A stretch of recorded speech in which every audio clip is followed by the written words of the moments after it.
Hello दोस्तों, the mission development academy में आप सभी लोगों का स्वागत है। I am your orator, motivational speaker, life coach and business trainer.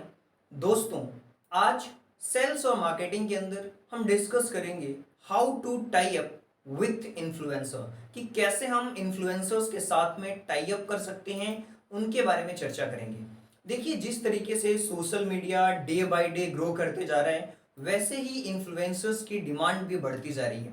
तो इस सेशन में हम जानेंगे कि इन्फ्लुएंसर मार्केटिंग एक्चुअल में क्या होती है, फिर हम चर्चा करेंगे कि क्या इंपॉर्टेंस है, और फिर हम ये देखेंगे कि कितने टाइप के इन्फ्लुएंसर्स होते हैं और फिर कैसे हम उनके साथ पार्टनर कर सकते हैं ताकि हमारा बिजनेस बदलते हुए समय के साथ ग्रो कर सके। तो सबसे पहले हम बात करते हैं कि इन्फ्लुएंसर मार्केटिंग क्या होता है। देखिए, इन्फ्लुएंसर का मतलब होता है कि कोई भी ऐसा पर्सन जो सोशल मीडिया पे फेमस होता है, जिसको कुछ लोग जानते हैं, अगर वो मार्केटिंग करता है आपके प्रोडक्ट के लिए, आपके सर्विसेज के लिए, तो उसको हम कहते हैं इन्फ्लुएंसर मार्केटिंग। और इन्फ्लुएंसर मार्केटिंग का यूज़ सोशल मीडिया के थ्रू होता है, अपने बिजनेस को प्रमोशन के लिए यूज़ करते हैं। कुछ लोग फॉलोवर्स इंक्रीज करने के लिए, ट्रैफिक लाने के लिए, लीड्स जनरेट करने के लिए इनका अलग अलग तरीके से यूज़ करते हैं। तो अब हम ये जानते हैं कि इनका कितना इम्पोर्टेंस है आज के समय में। ये बहुत ही इम्पोर्टेंट है क्योंकि समय चेंज हो रहा है, और बढ़ते हुए और बदलते हुए समय के साथ बिजनेस की ये डिमांड है कि इन्फ्लुएंसर्स के साथ टाई अप किया जाए और बिजनेस को इम्प्रूव किया जाए। क्या होता है कि अलग अलग तरीके के इन्फ्लुएंसर्स होते हैं और कहीं ना कहीं वो अलग अलग फील्ड से ताल्लुक़ रखते हैं। तो यहाँ पर अगर आपको एक बिगर ऑडियंस चाहिए और वहाँ तक अगर पहुँचना चाहते हैं, तो कहीं ना कहीं इन्फ्लुएंसर्स आपकी हेल्प करते हैं। आपके ब्रांड के साथ एक ट्रस्ट बिल्ड होता है, इसके साथ साथ सोशल फॉलोइंग आपकी बढ़ती है, ग्रो होती है, और इसके साथ साथ आपको लीड्स जनरेट करने में भी हेल्प मिलती है इनके थ्रू।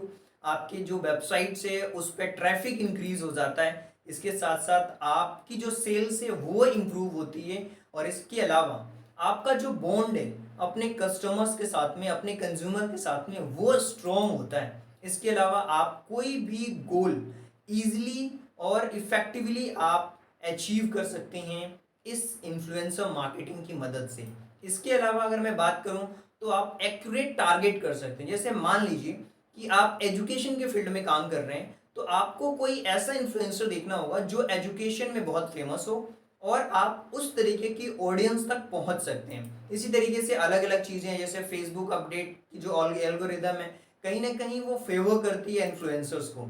तो अब हमने देखा कि इनके क्या इंपॉर्टेंस हैं और इन्फ्लुएंसर मार्केटिंग क्या होती है, इसके बारे में भी हमने जाना। अब हम बात करते हैं कितने टाइप के इन्फ्लुएंसर्स होते हैं। देखिए, इन्फ्लुएंसर्स को अलग अलग कैटेगरी में डिवाइड किया गया है। पहले वो इन्फ्लुएंसर्स होते हैं जिनको 0 से लेके 1000 तक लोग जानते हैं। मतलब आप ये कह सकते हो, उनके फॉलोवर्स की बात करें या सब्सक्राइबर बेस की बात करें, तो ऐसे इन्फ्लुएंसर्स जिनके सब्सक्राइबर या फॉलोवर्स 0 से 1000 तक होते हैं, उनको कहते हैं हम नैनो इन्फ्लुएंसर्स, यानी कि सबसे छोटे लेवल पे, जो कि आपके पर्सनल ब्रांड के लिए ये काफ़ी अच्छे होते हैं। ऑनलाइन कुछ स्टफ शेयर वगैरह करते हैं, तो वहाँ पे आपको रीच मिलती है। उसके बाद ऐसे इन्फ्लुएंसर्स जिनकी रीच मोर देन 1000 होती है, लेकिन 20K से नीचे होती है, 20,000 से कम होते हैं, इनको हम कहते हैं माइक्रो इन्फ्लुएंसर्स। यानी कि ये बिल्कुल रेलेवेंट होते हैं आपके कस्टमर के साथ में ट्रस्ट को बिल्ड करने में, और फोकस्ड होते हैं अपने वर्क के प्रति। तो ये होते हैं आपके माइक्रो इन्फ्लुएंसर्स। तो दो कैटेगरी हमने देखी। एक और होते हैं जिनको हम कहते हैं प्रोफेशन। जो प्रोफेशनल होते हैं उन वो जिनका बेस, सब्सक्राइबर बेस कहें या फॉलोवर्स बेस कहें, 20,000 से ऊपर होता है, 20K से ऊपर होता है। ये कोई बिजनेस लीडर हो सकते हैं, कोई सब्जेक्ट मैटर के एक्सपर्ट हो सकते हैं, जर्नलिस्ट हो सकते हैं।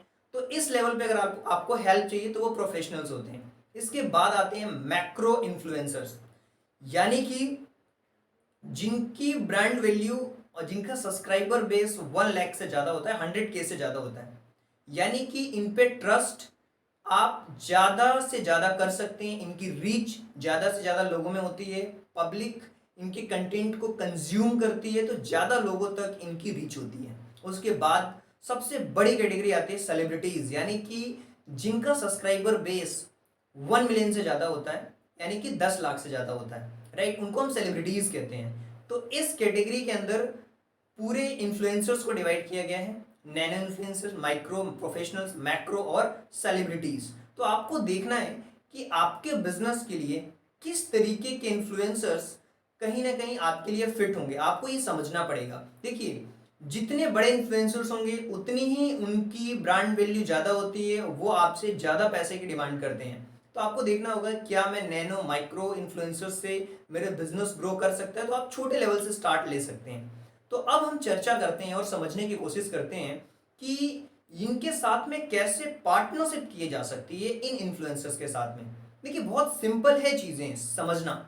सबसे पहले तो आपको अपने बिजनेस के लिए एक क्लियर गोल सेट करना होगा कि अगर मैं इस इन्फ्लुएंसर्स के साथ में कोई एक इंटरव्यू शूट करता हूँ या फिर कोई एक चीज़ प्रमोट करना चाहता हूँ, तो मेरा गोल क्या है, एक्चुअल मैं क्या चाहता हूँ, मेरा आउटकम क्या होना चाहिए। और आपको जो एग्जिस्टिंग ब्रांड्स हैं, जो आपके कॉम्पिटिटर्स हैं, उनसे सीखो कि वो किस तरीके से पार्टनर कर रहे हैं इन्फ्लुएंसर्स के साथ में। और आपके पास एक प्लान ऑफ एक्शन होना चाहिए जिसको आप लागू कर सको उस इन्फ्लुएंसर्स के साथ में मिल करके कि इंटरव्यू में किस तरीके से क्वेश्चन पूछना है, कैसे प्रमोट करना है अपने ब्रांड को, और कैसी लोकेशन होनी चाहिए इंटरव्यू के लिए। ये सारी चीज़ें आपको प्लान करनी पड़ेगी। इसके अलावा आपको आइडेंटिफाई करना पड़ेगा आपके ब्रांड के अकॉर्डिंग किस तरीके का इन्फ्लुएंसर चाहिए। इसके साथ आपको समझना पड़ेगा कि जो रियल रिलेशनशिप है इन्फ्लुएंसर्स के साथ में, वो कैसे बिल्ड कर सकते हो, वो आपको समझना पड़ेगा। और ऐसे करके आप उनके साथ एक अच्छी पार्टनरशिप कर सकते हैं। इसके अलावा क्या आप ऑफर उनको दे सकते हैं और किस तरीके के ऑफर्स उनके लिए रेलेवेंट होंगे। क्या आप उनको एफिलिएट में हेल्प करना चाहते हैं, या कुछ उनको अमाउंट देना चाहते हैं, या कुछ गिफ्ट, कुछ टोकन्स क्या देना चाहते हैं। किस तरीके के ऑफर्स आप उन इन्फ्लुएंसर्स के साथ में मिल करके आप क्रिएट कर सकते हैं और दे सकते हैं। इसके अलावा आपकी जो पिच है, यानी कि जो सेल्स के पीछे या किसी चीज़ को प्रमोट करने के पीछे, वो परफेक्ट होनी चाहिए, तो ही आपके लिए वो वैल्यूएबल साबित होंगे। इसके अलावा आपको उस इन्फ्लुएंसर्स के साथ मिल करके हार्ड वर्क करना होगा प्रमोशन में, और पार्टनरशिप डिसाइड करना होगा, पार्टनरशिप वर्क करना होगा। ये इन सारी चीज़ों से आप क्या कर सकते हैं, पार्टनर कर सकते हैं उन इन्फ्लुएंसर्स के साथ में। सो आई होप कि कैसे इन्फ्लुएंसर्स के साथ में पार्टनरशिप करनी है और किस तरीके के इन्फ्लुएंसर्स होते हैं, इन्फ्लुएंसर मार्केटिंग की क्या इंपॉर्टेंस है, ये क्यों ज़रूरी है, और इन्फ्लुएंसर मार्केटिंग एक्चुअल में क्या होती है, इन सारी चीज़ों के बारे में आई होप कि आप समझ पाएंगे। अगर आप कोई सुझाव या सजेशन देना चाहते हैं तो कमेंट बॉक्स में सुझाव और सजेशन भी दे सकते हैं। So thank you so much and thanks for giving your precious time at the last. God bless you. Thank you so much.